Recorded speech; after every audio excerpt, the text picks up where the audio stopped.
en la presente exposición, que se titula La evaluación neuropsicológica de la atención, como parte de la actividad número 3 del módulo Métodos de evaluación de las neurociencias del comportamiento. Ok, vamos empezando con la definición de lo que es la atención. La atención es un proceso cognitivo básico. Este proceso es multidimensional porque implica varios aspectos. Digamos que es esencial este proceso porque permite un estado de activación. De esta manera se puede procesar de una manera adecuada toda la información y tiene que ver con la selección de estímulos, de tareas o de acciones específicas en donde va a enfocarse esta atención, digamos, esta respuesta determinada y en un momento dado puede inhibirse o puede ignorarse o filtrarse cualquier otro estímulo ajeno o que pueda ser en un momento dado un distractor. Ok, a continuación, mi compañera Georgina comentará el siguiente punto.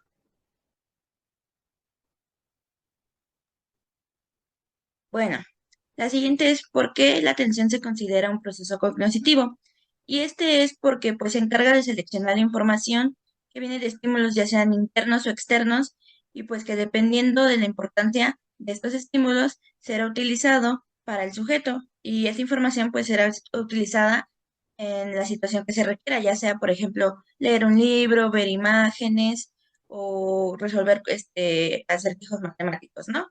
Además, también mediante él se inicia el procesamiento de dicha información, lo que provoca que ponga en actividad a otros procesos cognitivos y pues también regula la percepción, la memoria, la toma de decisiones de la persona y la ejecución de tareas complejas para pues el sujeto que le está realizando. A continuación sigue mi compañera Alicia. Muy bien. Bueno, ahora vamos a ver que de acuerdo al modelo de Scholber y Matir, tenemos 6 subprocesos que componen este modelo, o digamos 6 tipos de atención. Tenemos la atención arousal, la atención focal, sostenida, selectiva, alternante y derivada. Ok, empezaremos con la primera. La atención arousal tiene que ver con una activación, es decir, con mantenerse despiertos, con mantenerse alerta. Por ejemplo, vemos aquí en esta imagen un conductor de un automóvil y vemos que en este tipo de actividad existe esta atención arousal que implica una activación general del organismo para poder discriminar los diferentes estímulos y poder tener este estado de alerta, es decir, estar atentos a los semáforos, al paso peatonal, al paso de los demás vehículos, a los espejos retrovisores, etcétera, etcétera. Este es el tipo de atención arousal. El siguiente tipo es la atención focal, que tiene que ver justamente como la palabra lo dice focal, es decir, esta capacidad de enfocarse, esta capacidad de poder atender a un estímulo específico y centrarse en él. En el ejemplo vemos dos personas charlando en un espacio público y este tipo de atención focal permitirá tener esta escucha hacia el interlocutor, de tal manera que las demás charlas serán ajenas, serán, digamos, como estímulos que se van a, de alguna forma, filtrar para que la atención esté centrada en este estímulo seleccionado o determinado. Los otros dos tipos son la atención sostenida, que es la capacidad para poder mantener una respuesta que sea consistente en un tiempo o un lapso, digamos, amplio. En el ejemplo vemos que la lectura de un libro representa esta atención sostenida, es decir, se sostiene durante un lapso amplio, un lapso prolongado de tiempo, y en un momento dado hay esta concentración sobre esta acción o estímulo determinado.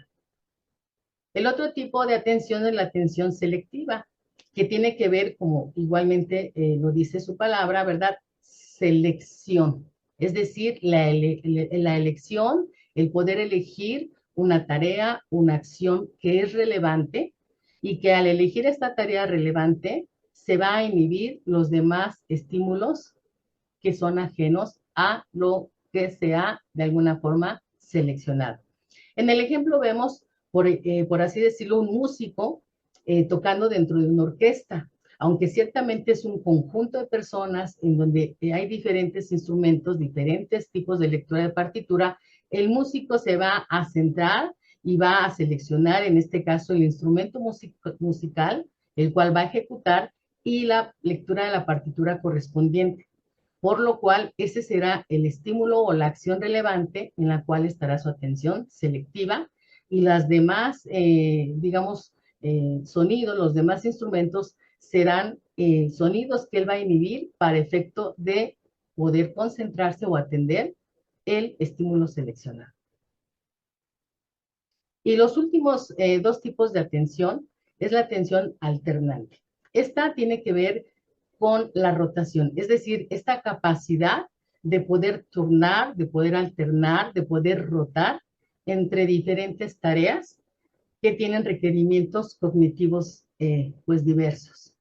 En este ejemplo vemos a un profesor dando su clase y alumnos que le escuchan con atención, pero que también en un momento dado están tomando nota. Es decir, aquí vemos el escuchar, el estar procesando esta información recibida, y también esta actividad de la escritura sobre dicha información, alternándose o turnándose, en este caso, estas tareas.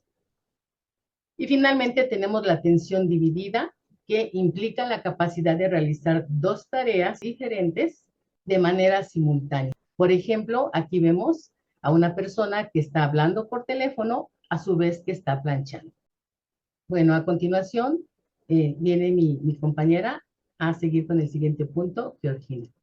El siguiente punto es que lóbulos cerebrales son los que se implican mayormente en la regulación atencional, y en este caso son el frontal y el parietal.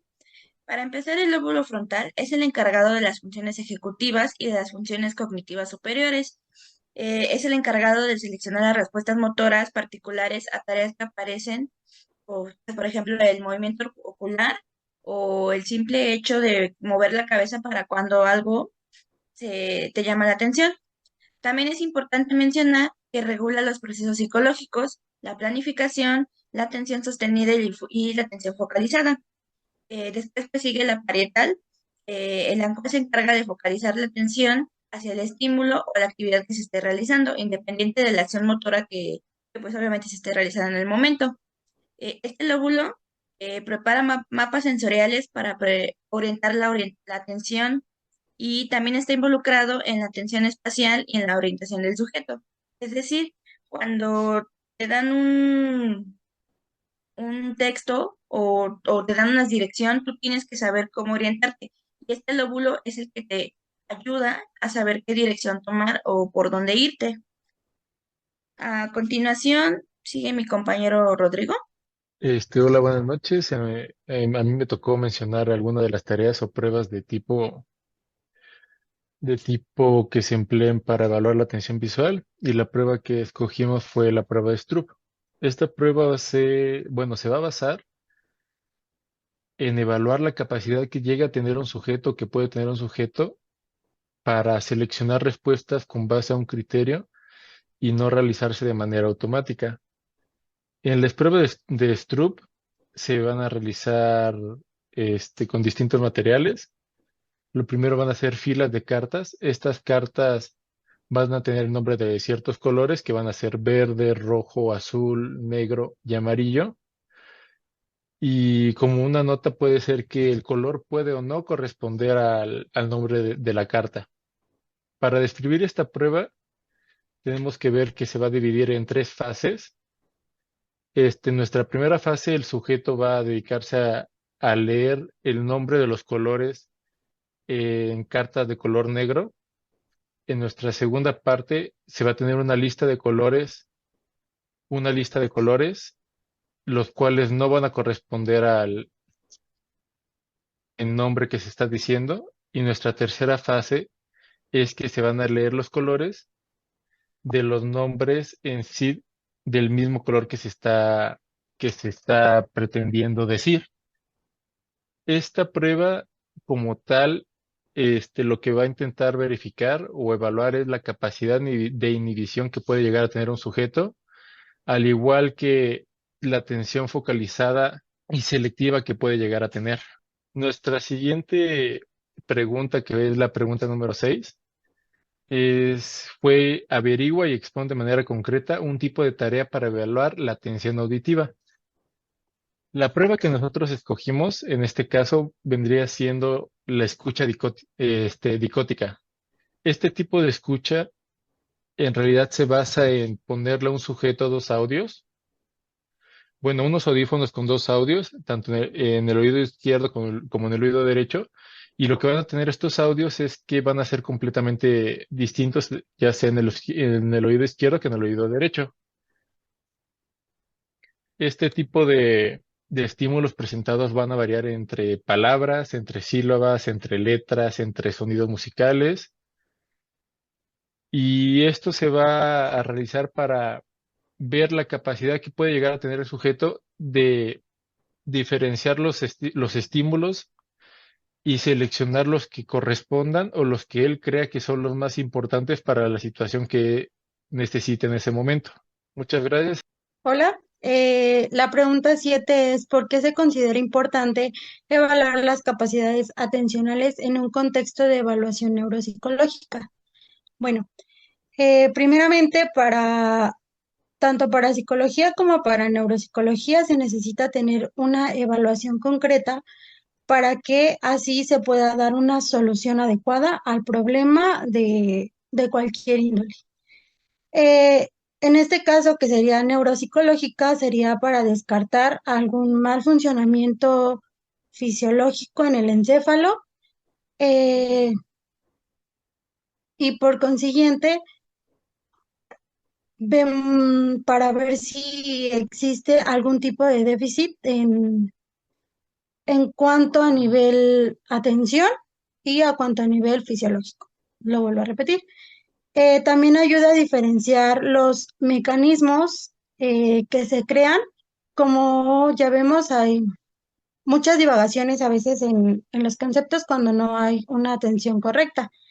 Y también se puede para determinar algún tipo de error en algún momento que se llegue a producir y en el momento en el que se produce, pues se puede localizar el enfoque.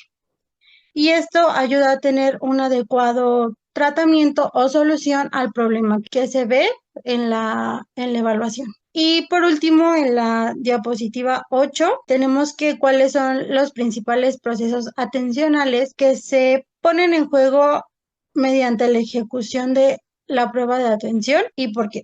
Aquí se utiliza varios tipos de componentes. Podrían ser, bueno, los principales son 5.